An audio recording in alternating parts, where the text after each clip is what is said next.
Bienvenue à la Minute Santé du côté de chez Plante de Vie. Vous avez les problèmes de taille, vous avez les problèmes qui sont énormes, vous êtes frustré tout le temps.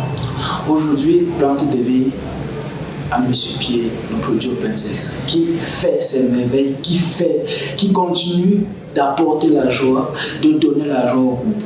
Les messieurs là qui ont les problèmes de petite taille, de micro-pénis, Plante de Vie a pensé à ces messieurs-là en mettant sur pied le produit appelé OpenSex. OpenSex, c'est un produit qui permet d'augmenter la taille et le volume de l'appareil génital de manière naturelle, et ceci c'est sans effet secondaire parce que le produit il est 100% naturel, sans effet secondaire. Alors toi le monsieur qui a une taille qui ne te convient pas, tu es gêné de par la taille de ton appareil génital parce que tu as souvent ces petits moqueries autour de toi quand on dit que non, en bas là c'est petit. Cher monsieur, n'est plus ces complaintes là, n'est plus ce complexe là. Viens du côté de chez Plante de Vie bénéficier de ton produit OpenSex. Le produit OpenSex vient sur deux formats. Nous avons le grand format qui augmente entre 4 et 6 centimes d'augmentation, et nous avons le petit format qui augmente entre 1 et 2 centimes d'augmentation. Le produit vient sur deux. Il y a une partie pour appliquer sur le pénis et une partie pour boire. Le produit OpenSex ne concerne pas que les hommes, ça concerne aussi les femmes. Ces femmes-là qui ont une petite poitrine ou bien un postérieur qui ne les arrange pas. Alors, chères dames, ne partez plus utiliser des produits qui vont vous rendre davantage malade. Ne partez plus utiliser des produits qui vont vous pourrir le corps. Venez prendre le produit OpenSex qui est 100% naturel. Les contacts s'affichent. Contactez Plante de Vie pour pouvoir bénéficier de tous les traitements à moindre coût. Au Cameroun, depuis plusieurs années, au niveau du budget de l'État, il y a une fameuse ligne, une ligne baptisée ligne 94 qui a fait couler et continue à faire couler beaucoup d'encre et de salive. Ils sont nombreux avec un certain nombre d'éléments et qui ont fait comprendre que de manière régulière, cette ligne a été tout simplement bousculée avec des détournements massifs, des détournements qui s'élèvent en milliers de milliards. Dernièrement, le ministre des Finances a fait comprendre, lui Paul Motazeux, que cette ligne 94 ne fera plus partie du budget à partir de 2026. Du coup, beaucoup se posent une autre préoccupation, pour ne pas parler d'une série d'interrogations. Qu'avons-nous fait de cet argent qui a d'abord été utilisé dans cette ligne 94 depuis de longues années? Est-ce que l'on a eu un bilan de l'utilisation de l'argent qui a été débloqué à partir de la ligne 94? Comment comprendre cette décision lorsque nous parlons de la ligne 94 au Cameroun? Je commence par vous, Joseph-Marie Elundu, et là j'insiste que c'est l'économiste qui prendra la parole. Pour le commun des mortels, c'est quoi la ligne 94 au Cameroun? J'avoue que c'est une... je suis presque surpris comme tout le monde. Qu'on nous parle de supprimer une chose dont on ignore presque tout. On a commencé à entendre parler de cette ligne 94 avec l'affaire qui a amené un de vos confrères à Kondengui. Et puis, on se souvient que le ministre Motazeux, on nous a dit qu'il y avait un audit qui avait été lancé sur cette ligne 94. Et puis, j'ai entendu quelqu'un dire que le jour où on révélera ce qu'il y a dans cette ligne 94, on sera étonné des personnes ou des entités qui ont profité de cette ligne-là. Il paraît que c'est une ligne budgétaire qui permettait à l'État, ou enfin tout au moins au ministre des Finances, peut-être sur recommandation, de soutenir un certain nombre d'opérations de manière directe. Et parfois ça s'élevait à des montants très élevés. Vous savez que l'argent, on ne donne pas l'argent comme ça. L'argent de l'État se donne suivant des règles.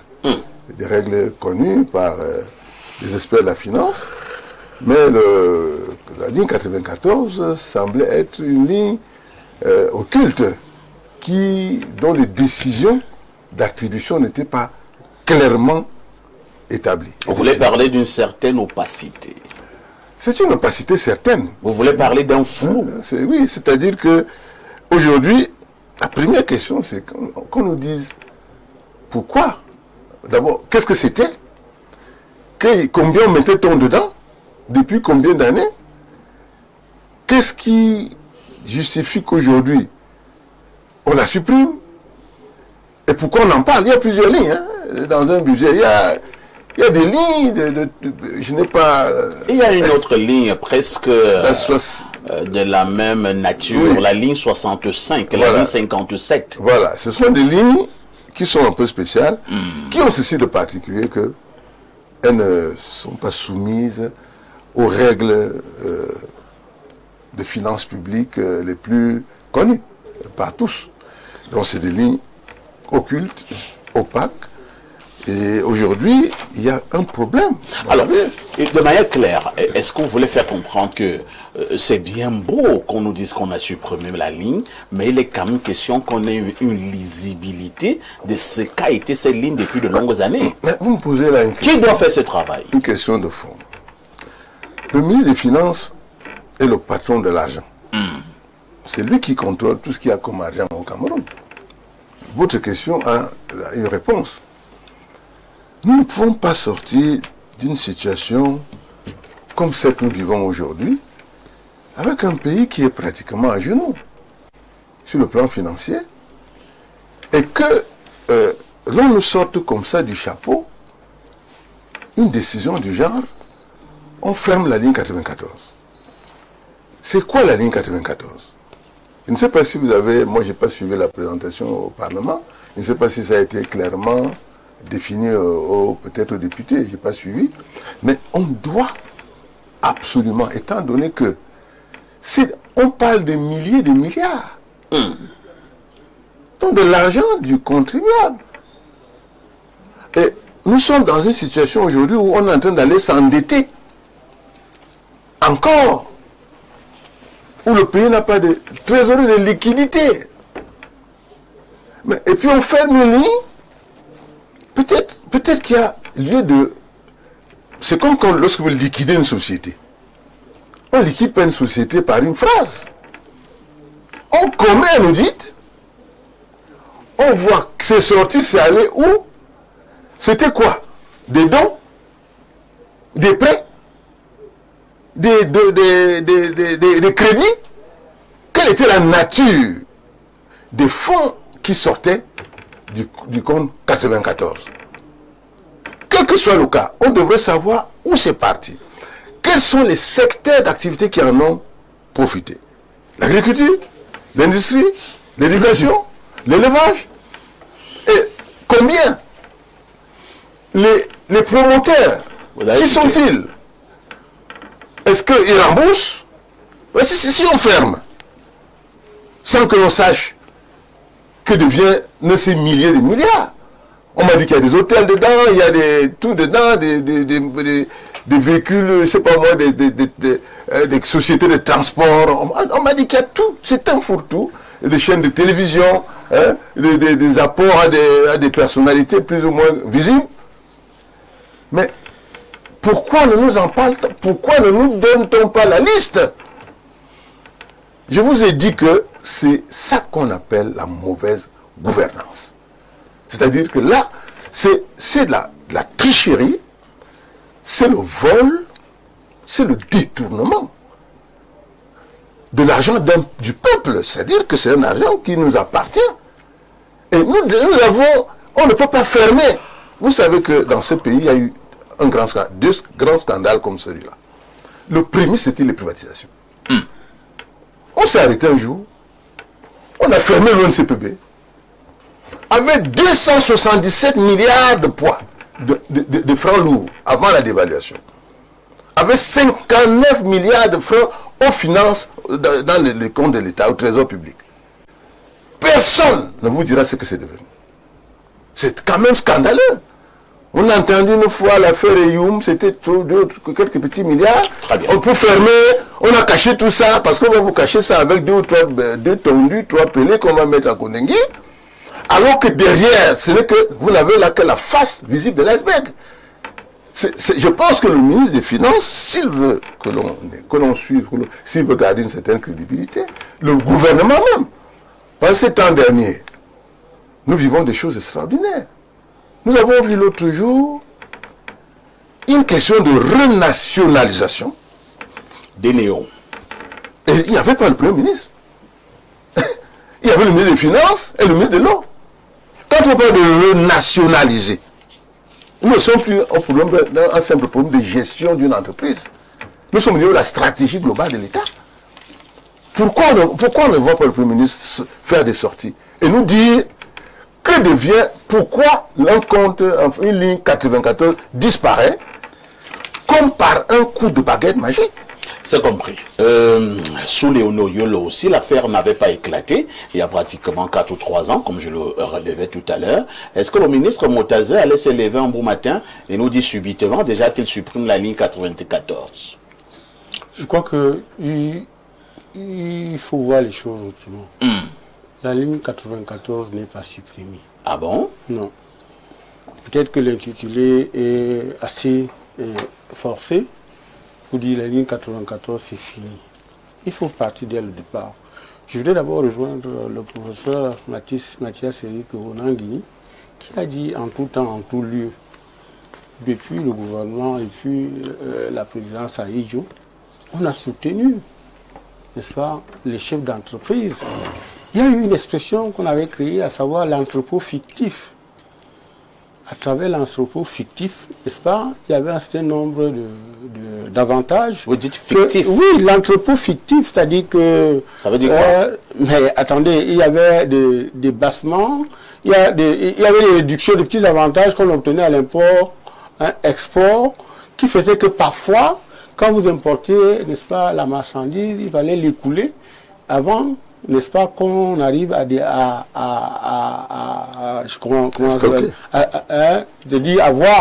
tirer les différents avantages, les pertes et tout cela. Et ça fait que tous les hommes d'affaires là ont bénéficié, n'est-ce pas, de l'entrepôt fictif.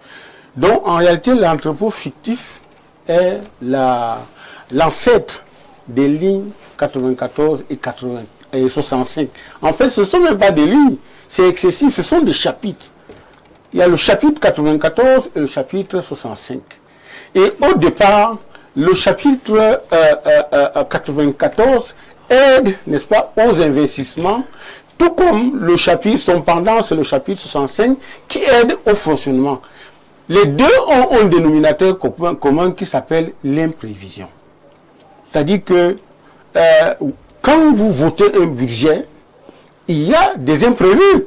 Et ces lignes, ces chapitres 94 et 65 viennent, n'est-ce pas, en renforcement des imprévus. Parce que quand vous voyez, par exemple, quand l'État vous dit qu'on paie 5 milliards par mois aux employés de, comment il s'appelle la douane, la société qui... le nom va Chantier naval? Oui, le chantier naval, par exemple. D'accord? Ça fait en 10 mois environ 50 milliards. On prend ça où? Lorsqu'il y a une catastrophe comme la falaise des Champs, on dit le président de la République a décidé tant. On prend ça où? C'est ça qu'on appelle les imprévus. Lorsque le président de la République, sa voiture tombe en panne, et qu'on dise qu'on doit acheter une nouvelle voiture au président, ce n'est pas prévu dans le budget, c'est dans les lignes 94 et 65. Et puis, dans mes recherches, je vous ai gardé ceci, n'est-ce pas, par rapport aux lignes 65-94 qui ont un dénominateur commun qui s'appelle imprévision. Il s'est agi de permettre au gouvernement d'agir pour résoudre les problèmes imprévus lors de l'adoption de la loi des finances. Ce n'est pas l'esprit de ces lignes qu'il faut condamner, ce d'autant qu'elles ne disparaîtront pas. Mais c'est l'utilisation qui a été faite de ces lignes ainsi que le pourcentage du montant de ces lignes sur le budget de fonctionnement et de l'investissement. Ça veut dire quoi? Ça veut dire que ça commence à être un désordre parce que dès lors que dans votre budget, vous commencez à dépasser 10-15% sur les imprévus, ça pose un problème. Monsieur Parfait, ici, chacun d'entre nous ici fait un budget. n'est-ce pas, pour la famille. Mais il arrive à un moment donné que l'enfant tombe malade, ce n'est pas prévu. Il arrive à un moment donné que peut-être quelque chose se brûle, ce n'est pas prévu. Donc, c'est cela. Et puis, ce que moi je pense, c'est que aujourd'hui, il est question, non pas de finir les lignes 94 et 95. Voici ce qu'on dit. Ce qui se passe avec le Apparemment, c'est quelqu'un qui vous a envoyé cette correspondance. Monsieur, j'ai travaillé ça, voilà. Apparemment, même si c'était ça, ce sont mes recherches. Non, ne vous énervez pas. Non, même si c'était ça, ce sont mes recherches. Je préfère être à une émission documentée en tant qu'un vrai journaliste et non pour balbutier. Donc, quand vous mettez apparemment avec un adverbe de doute, ou alors, faites attention. Je viens dans votre émission m'envoyer les textes. Ne vous énervez pas. Non, monsieur. Parce que vous avez dit quelque chose qui ne tient pas de vous. Vous invitez un journaliste à une émission, il ne doit pas se documenter. Les lignes 94, c'est fini. S'il vous plaît, ce n'est pas fini, c'est ce que je suis en train de dire. Le document, c'est ce que je me documente, monsieur. Il s'agit de quel document, puisque vous voulez qu'on en parle? Peu importe. C'est quel document? Je vais vous donner mes sources ici. Vous voyez alors. Bien sûr, vous voulez qu'on en parle. Il s'agit de quel document? Monsieur, c'est un document sur le ministère des Finances. Vous me laissez parler.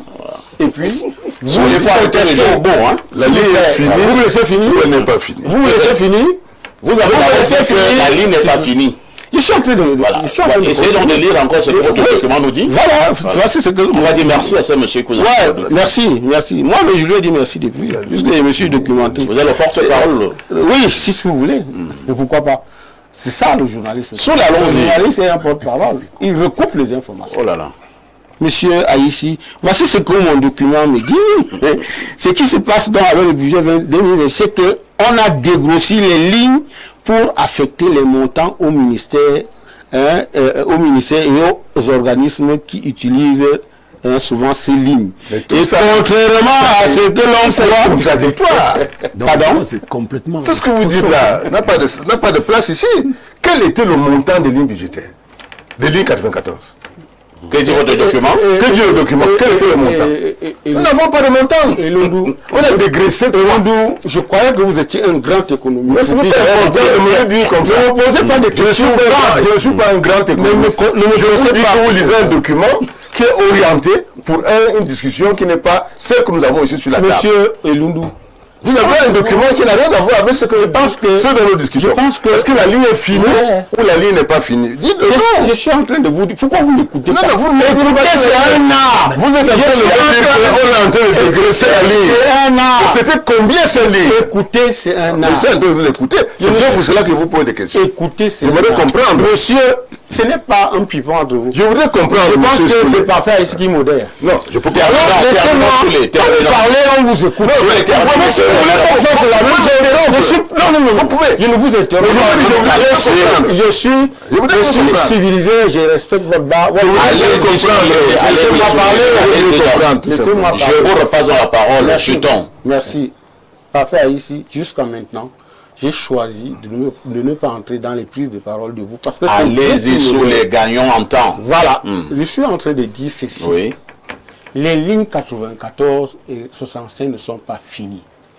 Elles sont dégrossies et affectées à certains ministères et organismes qui les utilisent. Avec ceci de particulier qu'elles sont maintenant sous surveillance parce qu'il ne s'agit pas pour un ministre de savoir qu'on lui a affecté une partie de la ligne 94, de dépenser son budget, n'est-ce pas, en 5 ou 6 mois, et d'aller commander pour qu'on lui donne, n'est-ce pas, des réserves avec la ligne 94. Maintenant, je voudrais chuter par ceci, parce que ma prise de parole a été trop embêtée. Je voudrais dire que ce qui va se passer, c'est que, maintenant, on ne va plus faire des dépenses à l'aveuglette. Chaque projet maintenant, selon la nouvelle nomenclature budgétaire, chaque projet doit avoir des... Donc on faisait souvent d'abord des choses à l'aveuglette. Mais c'est pour ça qu'on vous appelle des improvisations. Pourquoi vous ne comprenez pas? Et voilà donc pourquoi sur ce plateau... Ça a été... Les lignes 94 et les chapitres 94 et 65 ont été là pour servir des imprévus. Maintenant, on s'est rendu compte que... Lorsqu'on construit un IPES, ce n'est pas un imprévu. Ouais, pourquoi vous ne comprenez pas aussi? Comprendre quoi? L'IPES n'est pas prévu dans le budget. Quand on est en train... Vous avez parlé d'imprévu, par exemple, lorsqu'il y a catastrophe à Tchang, voilà un imprévu. Mais si quelqu'un a son projet et veut construire un IPES, est-ce que c'est un imprévu? Monsieur Haïssi, avec votre permission, avec votre permission, oui. Je ne suis pas un spécialiste des finances. Ah d'accord, merci de l'avouer. D'accord. Là, on vous pardonne. On vous pardonne. Non. Merci. S'il vous plaît, laissez-moi finir. Ne me faites pas ça. Comme invité à votre émission, vous donnez le droit à la parole. Je suis un journaliste qui s'intéresse à tout. Donc, quand vous m'invitez, vous me servez des thèmes, je fais la recherche. Je suis en train de vous dire ceci.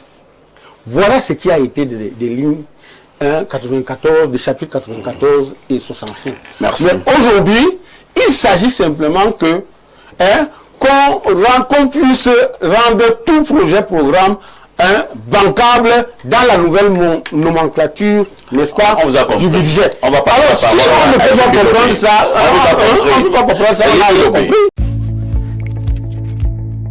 Bienvenue à la Minute Santé du côté de chez Plante de Vie. Vous avez les problèmes de taille, vous avez les problèmes qui sont énormes, vous êtes frustré tout le temps. Aujourd'hui, Plante de Vie a mis sur pied le produit OpenSex qui fait ses merveilles, qui continue d'apporter la joie, de donner la joie au couple. Les messieurs là qui ont les problèmes de petite taille, de micro-pénis, Plante de Vie a pensé à ces messieurs-là en mettant sur pied le produit appelé OpenSex. OpenSex, c'est un produit qui permet d'augmenter la taille et le volume de l'appareil génital de manière naturelle, et ceci c'est sans effet secondaire parce que le produit il est 100% naturel, sans effet secondaire. Alors toi le monsieur qui a une taille qui ne te convient pas, tu es gêné de par la taille de ton appareil génital parce que tu as souvent ces petits moqueries autour de toi quand on dit que non, en bas là c'est petit.